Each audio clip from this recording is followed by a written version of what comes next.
ሰላም ጤና ይስጥልኝ ክቡራንና ክቡራት የዩቲዩብ ቻናል ቤተሰቦች፣ ሁለት አጫጭር ሰበር መረጃዎችን ወደ እናንተ አደርሳለሁ። እስከ ፍጻሜው አብራችሁ ተቆዩ ዘንድ በአክብሮት እጠይቃለሁ። የአማራ ፋኖ ብሔራዊ ኃይልና የአማራ ፋኖ ህዝባዊ ድርጅት በተለያዩ አውደ ውጊያዎች ላይ ድል መቀዳጀታቸውን አስታውቀዋል። ወደ መጀመሪያው መረጃ ሲሻገር የአማራ ፋኖ ብሔራዊ ኃይል ምዕራብ አማራ ቀጠና ቴዎድሮስ ዕዝ የ24 ሰዓት የአውደ ውጊያ ዝርዝር ዘገባ አውጥቷል። መረጃውንም እንደሚከተለው አቅርብላችኋለሁ።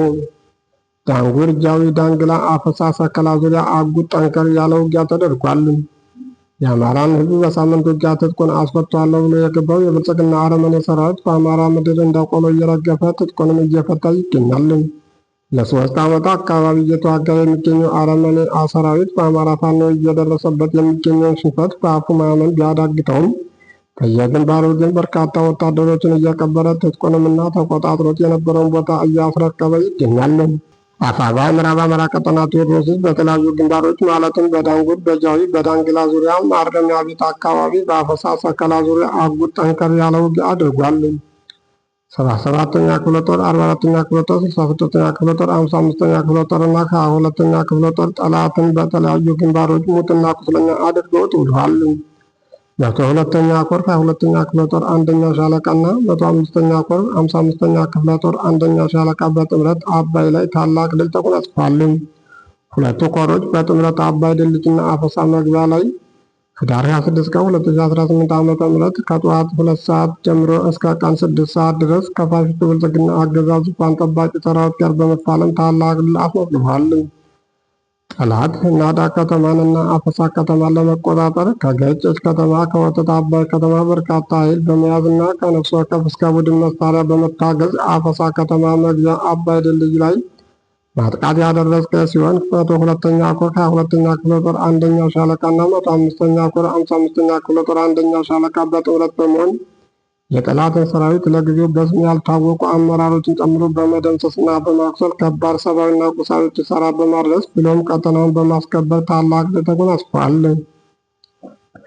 በዚህ በድንቅ መናበብ በተመዘገበ ታላቅ ድል የጠላት ሰራዊት በሁሉም አቅጣጫ የተመታ ሲሆን አስከሬኑንና ቁስለኛውንም እያነሳ ወደ መጣበት አቅጣጫ ሸሽቷል።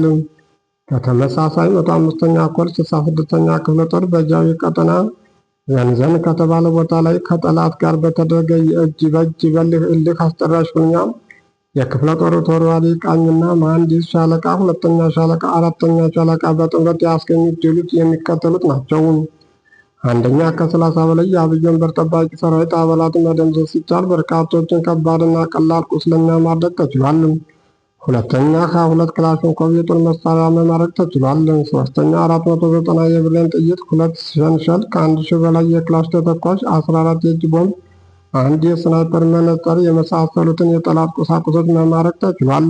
በሌላ መረጃ ህዳር 25 ቀን 2018 ዓ.ም የ105ኛ ኮር 66ኛ ክፍለ ጦር 5ኛ ሻለቃ መተከል ዳንጉል ወረዳ ያልፍኝ ከተባለ ቦታ ላይ ከጠላት ጋር በተደረገ ትንቅንቅ ድል መገኘቱንም የዘገብን መሆኑ ይታወቃል።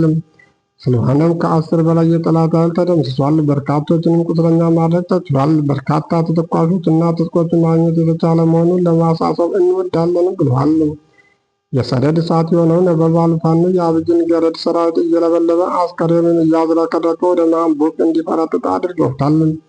በተደጋጋሚም በተለያዩ የግንባር ውጊያዎች ሽንፈቱን የተጎናጸፈው አረመኔ ሰራዊት የጥላቻ ጥጉን የገበሬውን ሀብትና ንብረት በማውደም እያሳየ ነው። አማራ የሆነውን ሁሉ በአንድ ብሎ የፈረጀው የብልጽግና ስርዓት በደረሰበት ሁሉ የደረሰን ሰብል እያቃጠለ የሚያገኘውን ማህበረሰብ እያፈነ ገንዘብ እየተቀበለ ይገኛል። በአዴት አንጋሪ፣ ሰቀላ ማርያም እና ዴንሳ ባታ አካባቢ ሊጥ ዱቄት የተከዘነ እህል በበሬ በመዝረፍና በመበተን የቆመ ሰብልን በማቃጠል የጥላቻ ጥጉን በሚገባ አሳይቷል። ዓለም አቀፍ የጦር ሕጎችን በመጣስ ምንም የማያውቁ ንጹሃን እየጨፈጨፈና ሀብት ንብረታቸውን እያወደሙ የሚገኘው የብልጽግና ስርዓት በየትኛውም መልኩ ልንዋጋው ይገባል። ለዚህም ሁሉም በከተማም በገጠርም የሚገኝ ማህበረሰብ የሚሰጠውን ግዳጅ በአግባቡ ለመወጣት ዝግጁ መሆን ይገባል። ህልውናችን በተባበረ ክንዳችን። አፋባ ቴዎድሮስ ዕዝ ግንኙነት መምሪያ ነው መረጃው። ወደ ሁለተኛ መረጃ ሲሻገር በፋኖ የተቀናጀ ኃይል ሽንፈት የገጠመው የብልጽግና መከላከያ ሰራዊት ዛሬም በተመሳሳይ የቤተ አማራ ዳገር ቀጠና በጀግናው ሰራዊታችን የተባበረ ክንድ እየተገረፈ ይገኛልን ተብሏል። ሰሞኑን በጀግናው የአማራ ፋኖ የቅንጅት ውጊያ ከፍተኛ ሽንፈት ያስተናገደው ራሱን የሀገር መከላከያ ሰራዊት ብሎ የሚጠራው ወራሪ ኃይል ከከለላ እስከ ደሴ እንዲሁም ከጃማ ዳጎል በርካታ ኃይሎች በማሰለፍ ህዳር 26 ቀን 2018 ዓ.ም ከቀኑ 9 ሰዓት ጀምሮ በሁለት አቅጣጫ በድጋሚ ወደ ደገር ከተማ ለማቅናት ባደረገው ሙከራ ከሁለቱም ድርጅቶች በተውጣጡ የፋኖ የቅንጅት ሰራዊት እየተለኮሰ ይገኛል። ከደገር በቅርብ ርቀት ላይ ልዩ ቦታው ማርቆ ወንዝ እና ቋርኬ በተባሉ አካባቢዎች ከአማራ ፋኖ ድርጅት ከወሎ ቤተ አማራ ጠቅላይ ግዛት እዝ እና ከሸዋ ጠቅላይ ግዛት ውስጥ የተውጣጡ ውስን ሻለቆች በጋራ ተጋድሎ እያደረጉ ሲሆን በሌላኛው አቅጣጫ ከጃማ ደጎል ከተማ ባቀናው ዘራፊ ኃይል ላይ የአማራ ፋኖ ብሔራዊ ኃይል ምኒልክ የዋሲልና አደም ክፍለ ጦሮች የተገኙ ሻለቆች የተቀናጀ ውጊያ እያደረጉ ይገኛሉ። እየተካሄደ ባለው የቅንጅት ውጊያ የአማራ ፋኖ ሸዋ ጠቅላይ ግዛት እዝ አካል የሆነችው የእዙ ቃኝ ንስር ሻለቃ የአፄ አምደ ጽዮን ኮር የኮሩ ቃኝ እንዲሁም የአፄ ዳዊት ክፍለ ጦር የቃኝ ሰራዊትና የክፍለ ጦር ሁለተኛ ታደለ ጣና ሻለቃ በፋሽስቱ ወንበር አስጠባቂ ሰራዊት ላይ የተለመደ ክንዳቸውን እያሳረፉበት ይገኛሉ። የጀግናው ሰራዊታችን ክንድ መቋቋም ያቃተው የስርዓቱ ዙፋን አስጠባቂ ዛሬም እንደ ትናንቱ የአርሶ አደሩን ቤትና ክምር በማቃጠል የተለመደ የወንብድና ተግባርን በህዝባችን ላይ ፈጽሟል። ከሰዓት የጀመረው ውጊያ ተጠናክሮ የቀጠለ ሲሆን በነገው ዕለት የውጊያውን ዝርዝር መረጃ ይዘን የምንመለስ ይሆናል። ክብርና ሞገስ ለትግሉ ሰማዕታት! ድል ለአማራ ፋኖ! ድል ለአማራ ህዝብ! መረጃው የአማራ ፋኖ ህዝባዊ ድርጅት ሸዋ ጠቅላይ ግዛት የህዝብ ግንኙነት መምሪያ ነው።